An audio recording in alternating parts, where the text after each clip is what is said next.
ব্রাজিলের নতুন কোচ আনচেলত্তির অধীনে 2026 বিশ্বকাপ নিশ্চিত করতে পারে তা জানালেন আর্জেন্টাইন কোচ লিওনেল স্ক্যালোনি। দক্ষিণ আমেরিকা থেকে প্রথম দল হিসাবে 2026 বিশ্বকাপ নিশ্চিত করেছিল আর্জেন্টিনা।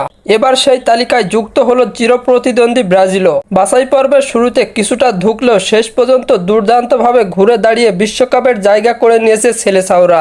ব্রাজিল দলের এই প্রত্যাবর্তন নিয়ে কথা বলছেন আর্জেন্টাইন জাতীয় দলের কোচ লিওনেল স্ক্যালোনি। তার মতে বর্তমান ব্রাজিল দলকে নিয়ে যেসব প্রশ্ন উঠেছে সেগুলো অমূলক। তিনি বিশ্বাস করেন কার্লো আনচেলত্তির অধীনে ব্রাজিল 2026 বিশ্বকাপ জিততে পারে।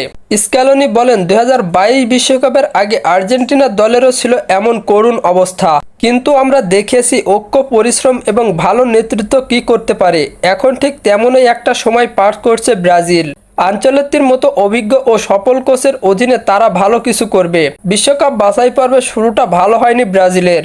একের পর এক ম্যাচ হারে তাদের সুযোগটা কঠিন করে তোলে। তবে আনচেলত্তির দায়িত্ব নেওয়ার পর থেকেই দলটিতে দেখা গেছে বড় পরিবর্তন। শেষ ম্যাচে প্যারাগুয়েকে 1-0 গোলে হারিয়ে আনুষ্ঠানিকভাবে বিশ্বকাপের জায়গা করে নেয় 5 বারের বিশ্ব চ্যাম্পিয়নরা। বর্তমানে পয়েন্টস টেবিলের তালিকায় তৃতীয় স্থানে থাকা ব্রাজিল ধীরে ধীরে ফর্মে ফিরেছে। Vinicius Junior, Raphinha, Casemiro, Bruno গুইমারেজদের নিয়ে তৈরি হয়েছে দলকে ঘিরে আশা দেখছেন ফুটবল ভক্তরাও।